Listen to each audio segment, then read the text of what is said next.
Hello everyone, welcome to Nirman study. तो दोस्तों, आज हम लोग पढ़ेंगे Bihar board 12th English 100 marks book के प्रोज सेक्शन से chapter number 1 the Indian civilization and culture. क्या? इंडियन सिविलाइजेशन एंड कल्चर का लाइन बाय लाइन एक्सप्लेनेशन का पार्ट 3। यूं कहे तो आज लास्ट पार्ट भी है ना। चलिए, तो 10 तक हो गया था, आज 11 से हम लोग करेंगे। तो ध्यान दीजिएगा, what is the modern civilization. यहाँ पे पूछे चलिए, अच्छा बताइए मॉडर्न सिविलाइजेशन क्या है, आधुनिक सभ्यता क्या है। It is the worship of material. यूं कहे तो यहाँ तो मटेरियल का पूजा है, संसाधनों का पूजा है, और विशेष कुछ भी नहीं है ना। संसाधन मतलब मेरे पास ऑडी, तुम्हारे पास फरारी, मेरे पास पल्सर, तुम्हारे पास FZ, है ना, KTM, यही चीज। यहाँ तो संसाधनों की पूजा है। It is the worship of brute इन अस।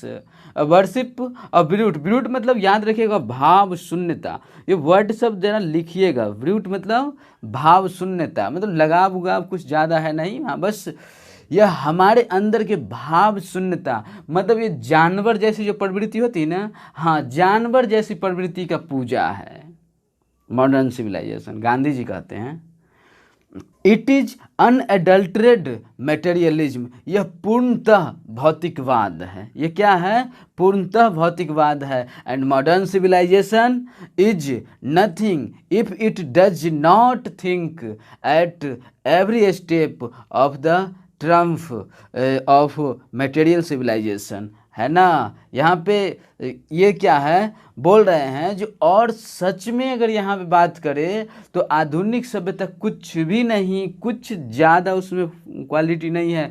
अगर बात करें तो भौतिक सभ्यता बस ये है जो भौतिकवाद का जीत, भौतिकवाद का जीत। जो आज तुम्हारे पास ऑडी है, मेरे पास कल फरारी होगा, तो आज तुम ट्रेन में तो हम चलेंगे एरोप्लेन में, बस इससे आगे कुछ भी नहीं है। चलिए नेक्स्ट पैराग्राफ देखिएगा। It is perhaps unnecessary. यह शायद अनावश्यक है। अननेसेसरी मतलब अनावश्यक, और परहैप्स मतलब शायद, याद रखिएगा। तो यह शायद अनावश्यक है, if not unless useless, if not useless to weigh the merit of the two civilization, है ना। यहाँ पे वे मतलब विचार करना। क्या? वे मतलब विचार करना। तो क्या समझ में आया? जो अगर नहीं तो बेकार है दोनों सभ्यता के गुणों की तुलना करना, या दोनों सभ्यता के गुणों पे विचार करना, है ना। इट इज लाइकली दैट, ऐसा लगता है, ऐसा प्रतीत हो, ऐसा महसूस होता है, the West has evolved a civilization suited to its climate and surroundings, है ना। ऐसा लगता है कि पश्चिमी ने वेस्टर्न ने एक ऐसी सभ्यता विकसित कर ली है जो उसके जलवायु के अनुकूल है, उसका जैसा चाल ढाल है उस हिसाब से उसका सभ्यता ठीक है। And similarly we have a civilization suited to our condition. Similarly मतलब उसी तरह, क्या बोल रहे हैं, जिस तरह उसका अपना सूट कर रहा है, सिमिलरली मेरा भी सभ्यता हमारे अपने क्लाइमेट से, हमारे अपने परिवेश से अनुकूल है। मेरा भी परिस्थिति उसी के अनुकूल है, मतलब हम भी अपने जगह पे ठीक हैं। And both are good in their own respective spheres, है ना। मतलब बोल रहा है जो दोनों ही अपने अपने क्षेत्रों में अच्छा है, खुश है, संपन्न है। क्लियर? चलिए next. The distinguishing characteristic of modern civilization is an indefinite multiplicity of human wants. यहाँ पे जरा वर्ड सब पे ध्यान दीजिएगा। डिस्टिंग्विशिंग मतलब होता है विशेषकर या खासकर, है ना। डिस्टिंग्विशिंग मतलब विशेषकर या खासकर, और कैरेक्टरिस्टिक मतलब विशेषता। क्या याद रखिएगा? कैरेक्टरिस्टिक मतलब विशेषता। और एक वर्ड और यहाँ पे याद रखिए, जो इंडेफिनिट। और इंडेफिनिट मतलब क्या होता है? इंडेफिनिट में पढ़ते हैं ना, मतलब अनिश्चित होता है। क्लियर ना? तो इंडेफिनिट अनिश्चित। तो मतलब ये हुआ जो आधुनिक सभ्यता में विशेष अंतर नहीं है, जो एशियंट सभ्यता और आधुनिक सभ्यता में कुछ खास अंतर नहीं है।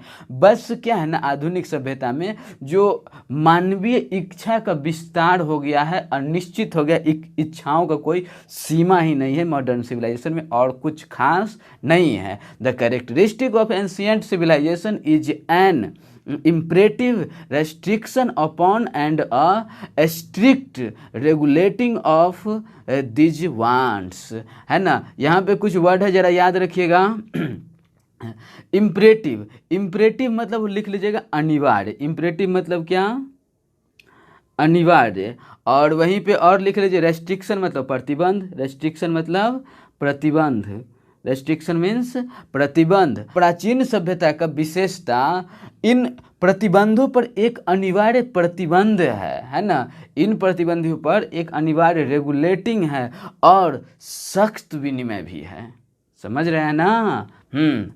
आगे, द मॉडर्न और वेस्टर्न इनसेटिबलनेस एराइजेज, है ना। मतलब बोल रहा है इनसेटिबलनेस मतलब असंतुष्ट, है ना।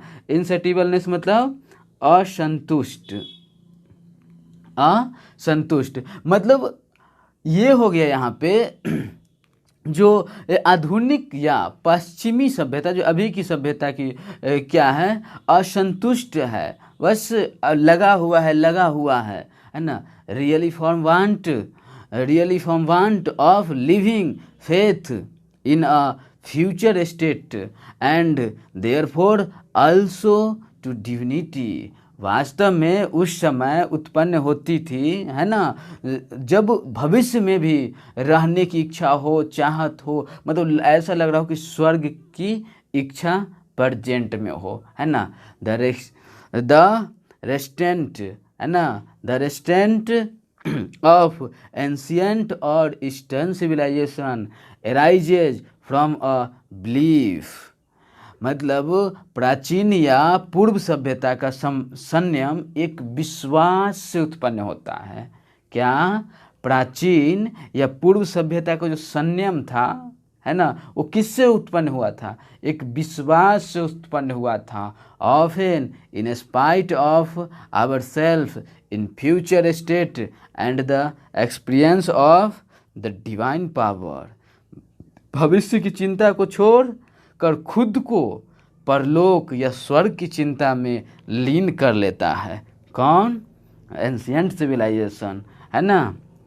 चलिए आगे देखते हैं। Some of the immediate and brilliant result of modern invention. बोल रहा है इन्वेंशन मतलब आविष्कार, है ना। आधुनिक आविष्कारों के कुछ तत्काल और शानदार परिणाम भी हैं, है ना। आधुनिक आविष्कार के क्या हैं, कुछ तत्काल और शानदार परिणाम भी हैं। Are too maddening to resist, मतलब बोल रहा है कि मिजाज मस्त कर देने वाला कुछ चीज़ का आविष्कार मॉडर्न सिविलाइजेशन में होता है। But I have no manner of doubt that. देखिए क्या है, मैं उस पर शक भी नहीं करता हूँ, मैंने मतलब चाल ढाल, है ना, मैं उस पर शक भी नहीं करता। वो जैसा है मैं उस पर शक नहीं, संदेह नहीं करता हूँ जो बेकार है या ये है वो है।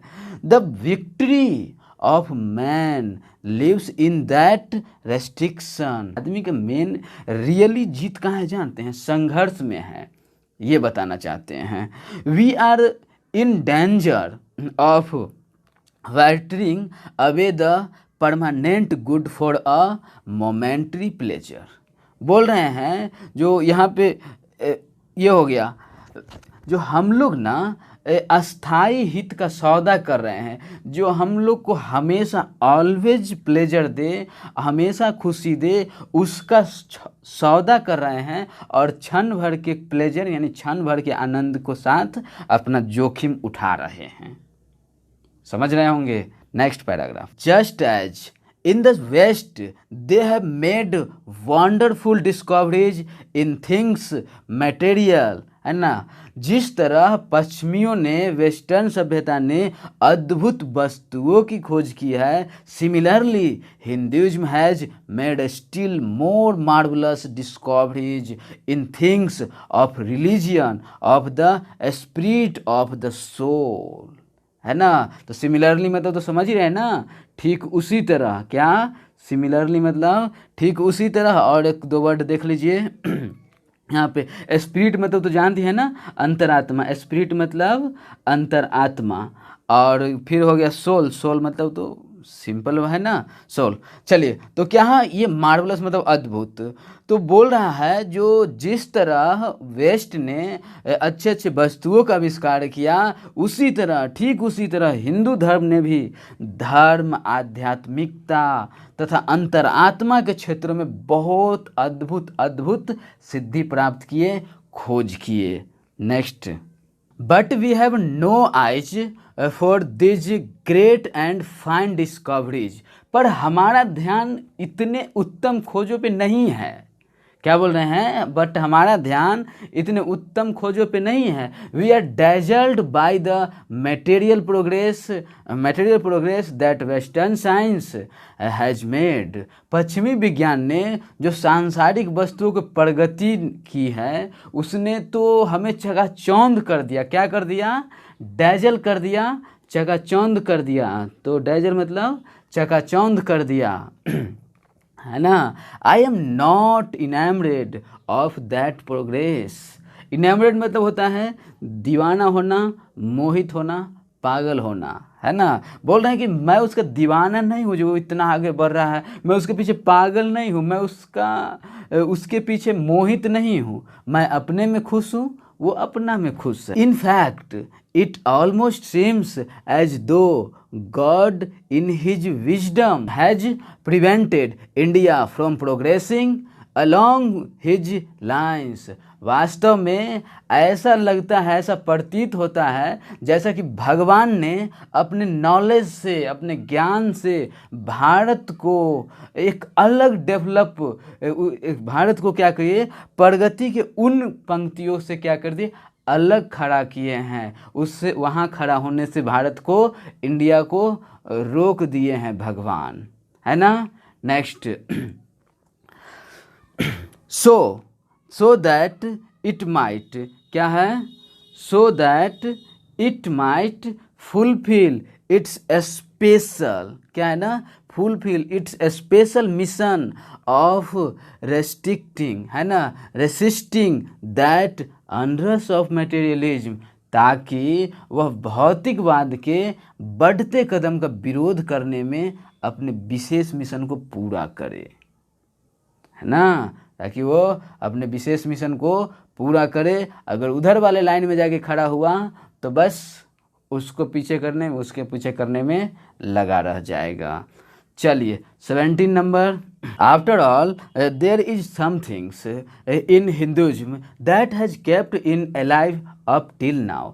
आखिरकार हिंदुत्व में कुछ ऐसा है, तभी तो अभी तक उसे जीवित रखे हुए है। It has western the fall of Babylon, Syrian, Persian and Egyptian civilization. क्या है, इजिप्शियन सिविलाइजेशन। देखो इंडिया अभी भी जीवित है, अपने अस्तित्व पे टिका हुआ है। बट वेस्टर्न में देख लो ना, बेबीलोन को, सीरियन को देखो, फारसियन को देखो, मिस्र सभ्यता को देखो, इस सब का पतन हो गया। उसका साक्ष्य भी है। क्या है, उसका साक्ष्य है। विटनेस मतलब साक्षी है, गवाह है ना। तो विटनेस मतलब साक्षी, गवाह। तो ये सब साक्षी है।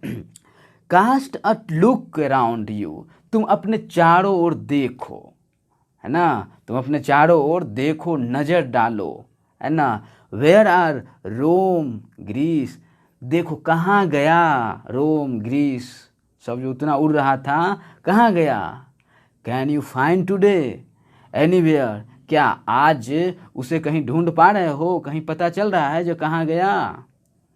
द इटली ऑफ गिवन और रैदर द एंशियंट रोम, और रोम वाज इटली, है ना। ये गिवन का जो इटली था, यानी प्राचीन रोम जो इटली में हुआ करता था, कहाँ है, ढूंढो, नज़र दौड़ाओ, है ना। ऐसा बोल रहे हैं गांधी जी। चलिए नेक्स्ट, गो ग्रीस, ग्रीस जाएं। Where is where is the world famous Attic civilization, जाइए ग्रीस और पता कीजिए जो कहाँ है विश्व प्रसिद्ध एटिक सभ्यता कहाँ है बचा कि नहीं। Then coming to India, let one go through the most ancient records and then look around you and you would be concerned to say yes, I see here ancient India still living।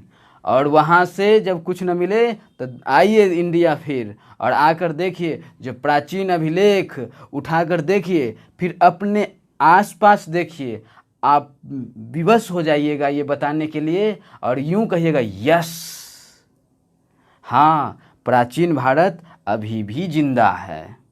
Next 19 number, true, ये सच है।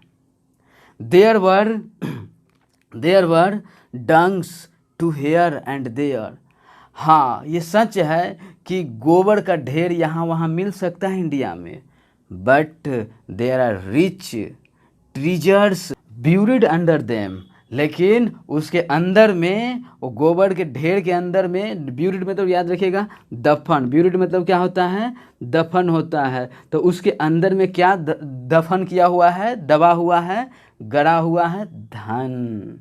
गोबर को गोबर नहीं समझिएगा, धन का खजाना है ना। And the reason why it has survived is that the end which Hinduism set before it was not development along material wants self denial, है ना। और यह अंत तक बच इसलिए गया, अभी तक हिंदुत्व को कुछ प्रभावित नहीं कर पाया कि हिंदुत्व ने तरक्की का सिद्धांत, भौतिकवाद का सिद्धांत नहीं बल्कि आध्यात्मिकता का सिद्धांत को चुना था। Next number 20 number, our civilisation, our culture, our Swaraj depend not upon multiplying our wants self indulgence, है ना। मतलब हमारी जो सभ्यता है, हमारी संस्कृति है, हमारा स्वराज या हमारा इच्छा भोग वृद्धि पर क्या है ना रेस्ट्रिक्ट करता है, उस पर उतना ध्यान नहीं देता। हम लोग अपनी इच्छाओं को थोड़ा संभालते हैं और फिर अपने ढंग से यूज करते हैं। But upon restricting want self Daniel, बल्कि इच्छा भोग को सीमित करने पर हम लोग जोर देते हैं। क्या करते हैं, उस पे इच्छा भोग पे क्या करते हैं, थोड़ा उसको सीमित करने पे जोर देते हैं, ध्यान देते हैं। इसी वजह से हम लोग क्या हैं, अभी भी टिके हुए हैं। Next 21, European civilization is no doubt suited for the Europeans. देखिए इसमें कोई संदेह नहीं है कि यूरोपियन के लिए यूरोपियन सभ्यता अनुकूल है, एकदम उसके लिए फिट बैठता है, उसके लिए बहुत अच्छा है। But it will mean ruin for India if we endeavor to copy it. लेकिन endeavor में तो याद रखें प्रयास, है ना, endeavor मतलब प्रयास, लेकिन भारत के लिए विनाशकारी होगा यदि इंडिया उसका कॉपी किया, उसका नकल किया तो। This is not to say that, यह कहने के लिए आवश्यकता नहीं है, यानी आवश्यक नहीं है, इसकी कोई आवश्यकता नहीं है। We may not adopt and assimilate whatever may be good and capable of assimilation by us. हम उसे नहीं अपना या पचा सकते हैं, बस हम लोग को जितना काम का लायक है ना, काम का चीज़ है, उससे भी सीख लीजिए, अपना लीजिए। बट ये पूरा का पूरा सीखने के चक्कर में अपनी सभ्यता को भूल जाना बहुत गलत बात है। As it does not also mean, और इसका मतलब ये भी नहीं that even the Europeans will not have to part with whatever evil might have crept into it, है ना। एविल मतलब याद रखिएगा बुराई होता है। क्या होता है, एविल मतलब बुराई। तो इसका जो इसमें जो बुराई है इसका दोषी कोई और नहीं है, यूरोपियन खुद हैं, उसके जिम्मेदार यूरोपियन खुद हैं। Next 22. The incessant search for material comfort and their multiplication is such an evil. बोल रहा है evil में तो बुराई बताए है ना, और incest मतलब निरंतर, तो बोल रहा है जो ये भोग विलास की वस्तु का निरंतर खोज और इसमें लगातार वृद्धि करना एक बहुत बड़ा बुराई है.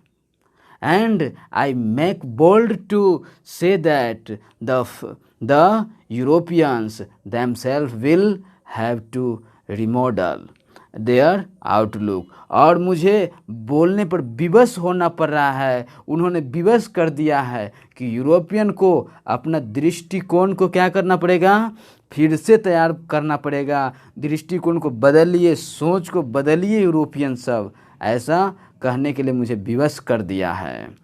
If they are not to perish under the weight of the comfort to which they are becoming slaves. Slaves मतलब याद रखिएगा गुलाम.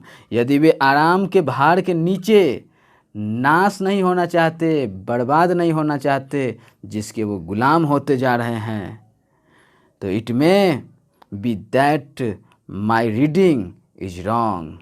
हो सकता है मैं पढ़ा गलत हूँ, हो सकता है कि मैं जो पढ़ा हूँ वो गलत हो. But I know that for India to run after the golden polish is to court certain death. पर मुझे मालूम है भारत के लिए गोल्डन पॉलिश के पीछे भागना, उन दिखावों के पीछे भागना, उन फालतू के भौतिक चीज़ों के पीछे भागना घातक साबित हो सकता है. Let us engrave on our hearts the motto of a western philosopher, plain living and high thinking, है ना. आइए हम अपने दिलों पर एक पश्चिमी दार्शनिक के सिद्धांत के आदर्श को लेके चलते हैं. सादा जीवन, उच्च विचार. Today it is certain that, आज यह कहना निश्चित है, कि the millions can not have high living. लाखों लोग उच्च जीवन नहीं जी रहे, लाखों लोग को उच्च जीवन मिल भी नहीं सकता. And we have the few, है ना. द फ्यू ये सब का मतलब ग्रामर वाले में पार्ट में कलाते चलते हैं, है ना. देखिए फ्यू मतलब होता है कुछ ना के बराबर, अ फ्यू मतलब हाँ थोड़ा है, और द फ्यू मतलब जो थोड़ा सब, है ना. Who profess to do the thinking for the masses run the risk, है ना. तो और हम कुछ जो जनता के लिए अपने सोच को जोखिम में, कुछ जनता के लिए, थोड़ी सी जनता के लिए सोच को जोखिम में डालने का काम करते हैं. In a vain search after high living of missing high thinking. इसी के कारण, इसी में कुछ लोग ऐसे भी हैं जो उच्च रहन सहन में तो रहने लगे हैं, बट उच्च विचार खो दिए हैं, मिसिंग कर गए, खो चुके हैं. क्लियर. नेक्स्ट 23 देखिएगा. Civilization in the real sense of the term consist not in the multiplication. Consist मतलब याद रखिएगा स्वेच्छा से मिलकर या एक मत होकर. क्या है कंसिस्ट मतलब, याद रहेगा ना, स्वेच्छा से मिलकर या एक मत होकर, है ना. तो बोल रहे हैं कि सभ्यता का असल में बहुलीकरण, मल्टीप्लिकेशन मतलब बहुलीकरण नहीं, बहुलीकरण में नहीं, उस सभ्यता का विकास बहुलीकरण में नहीं, but in the deliberate and voluntary restriction of wants, बल्कि स्वेच्छता से ज़रूरतों पे लगाम लगाने का नाम है. This is alone increase and promotes contentment, real happiness and capacity of service, है ना. तो प्रोमोट्स मतलब तो बढ़ावा देना, जानते हैं ना. प्रोमोट्स मतलब बढ़ावा देना, और कंटेंटमेंट मतलब होता है संतोष, नहीं करता है कंटेंटमेंट मतलब संतोष, है ना। तो यहाँ पे हो गया जो यह अकेले संतोष या वास्तविक सुख और सेवा की क्षमता को बढ़ावा देता है। क्या करता है? अकेले संतोष और वास्तविक सुख सुविधा को क्या कर देता है? उसकी क्षमता को बढ़ावा देता है। चलिए 24 नंबर देखिएगा। A certain degree of physical harmony and comfort is necessary. कुछ हद तक शारीरिक सद्भाव और आराम आवश्यक हो सकता है। समझे, अगर थोड़ा बहुत शारीरिक सद्भाव आराम आवश्यक हो सकता है, but above a certain level it becomes a hindrance instead of a help. पर आगे चलकर यह मदद के बजाय बाधा बन जाएगा, परेशानी बन जाएगा। Therefore, the ideal of creating an unlimited number of wants and satisfying them seems to be a delusion and a snare, है ना। तो सेटिस्फाइंग मतलब याद रखिएगा संतोषजनक, और डिल्यूजन मतलब तो जानते हैं ना, भ्रम होता है, नहीं कहता है भ्रम तोड़ देंगे तुम्हारा, है ना। तो डिल्यूजन एंड स्नेयर मतलब जाल। डिल्यूजन मतलब भ्रम होता है एंड स्नेयर मीन्स जाल होता है ना। तो इसलिए अंततः अनंत इच्छा इसलिए क्या है ना, अनंत इच्छाओं को पालना और उसकी पूर्ति करना एक भ्रम जैसा है, एक फालतू सा जाल में फंस जाना लगता है। समझ रहे हैं ना, जो इन सारी इच्छाओं को पालना और उसको पूर्ति करना एक फालतू का जाल है, भ्रम है। The satisfaction of one's physical need, even the intellectual